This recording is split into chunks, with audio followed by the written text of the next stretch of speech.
લક્ષ્ય ન્યૂઝ, એક નજર, એક લક્ષ્ય. સુરતના લાજપુર સ્થિત મધ્યસ્થ જેલમાં રક્ષાબંધન પર્વની શાનદાર ઉજવણી. ભાઈ બહેનોના અનોખા પ્રેમનો દિવસ એટલે રક્ષાબંધન પર્વ, જે દેશભરમાં ધામધૂમથી ઉજવવામાં આવે છે, ત્યારે રાજ્યની અલગ અલગ જેલમાં પણ વર્ષોથી આ પર્વની ધામધૂમથી ઉજવણી થતી હોય છે. શનિવારે સુરત મધ્યસ્થ જેલ તંત્ર દ્વારા બંદીવાન કેદી ભાઈ બહેનો માટે રક્ષાબંધન પર્વની ઉજવણીનો કાર્યક્રમ યોજાયો હતો, જેના ભાગરૂપે બહેનો દ્વારા મોટા પ્રમાણમાં જેલની 4 દિવાલોમાં બંધ કેદી ભાઈઓની રક્ષા કાજે સ્નેહના તાંતણા રૂપી રાખડી બાંધતા જેલમાં લાગણીસભર અને ભાવુક દ્રશ્યો સર્જાયા હતા. પ્રાપ્ત વિગતો મુજબ રાજકોટ, અમદાવાદ, વડોદરા, સુરત સહિતની રાજ્યની અલગ અલગ જેલમાં રક્ષાબંધન પર્વની વર્ષોથી ધામધૂમપૂર્વક ઉજવણી કરવામાં આવતી હોય છે.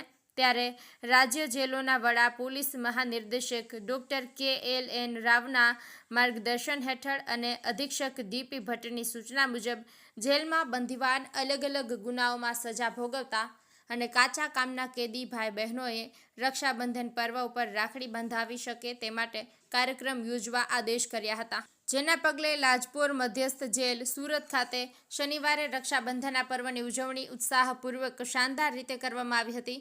આ પ્રસંગે લાજપોર જેલના અધિક્ષકે જેલના તમામ બંદીવાનોને રક્ષાબંધનના પવિત્ર પર્વની શુભકામનાઓ પાઠવી હતી.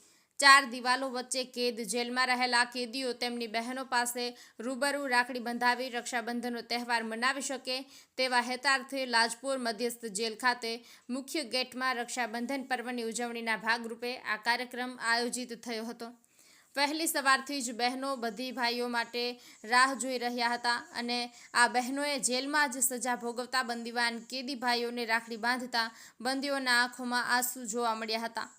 કેદી ભાઈઓએ બહેનોને ભેટમાં પર્યાવરણને સંતુલિત રાખવા માટે એક વૃક્ષનો છોડ અર્પણ કર્યો હતો. મોટી સંખ્યામાં જેલના કેદીઓએ રાખડીઓ બંધાવી હતી, જેમાં તમામ સમાજના કેદીનો સમાવેશ થાય છે. અત્રે ઉલ્લેખનીય છે કે આ રક્ષાબંધન પર્વ એ જેલમાં સજા ભોગવતા મુસ્લિમ કેદી ભાઈઓને પણ તેમના પરિવારની બહેનો દ્વારા કંકુ અને ચોખા ચોળી રાખડી બાંધીને આ તહેવારની ખુશીમાં સામેલ કર્યા હતા. અને જે ભાઈઓને બહેનો નથી તેને જુદી જુદી સંસ્થાઓમાંથી આવતી બહેનો દ્વારા કેદી ભાઈઓ તેમજ જેલ તંત્રના અધિકારી અને કર્મચારી ભાઈઓને રાખડી બાંધી ઉજવણી થાય તે વેળા ભાવુક દ્રશ્યો નજરે પડ્યા હતા.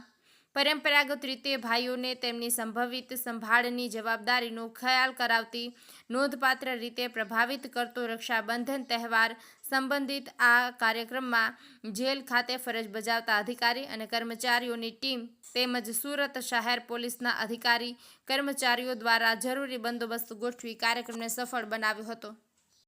કમલેશ પારેખ, સુરત. જી સાહેબ, આજે કયા પ્રકારની વ્યવસ્થા જેલમાં કરવામાં આવી છે? આજ રોજ રક્ષાબંધનના દિવસે તમામ કેદી ભાઈઓ અને પોતાની બહેનોને રૂબરૂમાં રક્ષા બાંધી શકે તે બાબતે તમામ પ્રકારની વ્યવસ્થા કરવામાં આવી છે.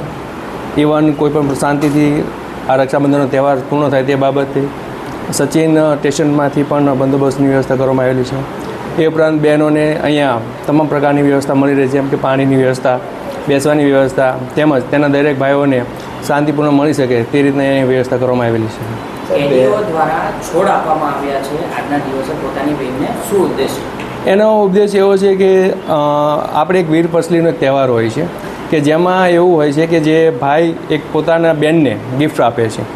તો એક આ રક્ષાબંધનના દિવસે ભાઈ પોતે એક જેલની અંદર હોય અને પોતાની પાસે કોઈ વસ્તુ એવું ઉપલબ્ધ ના હોય, પણ એક આ છોડ યાદીરૂપી આપે અને પોતાના ઘરમાં એક એને સ્થાપન કરે અને પોતાનો ઉછેર કરે, એ બાબતે પર્યાવરણને પણ એક આપણે સારો ઉપદેશ અથવા તો આપણે એક સંદેશ આપી શકીએ, એ પણ અંદર એક સમાવેશ અંદર કરવામાં આવેલો છે.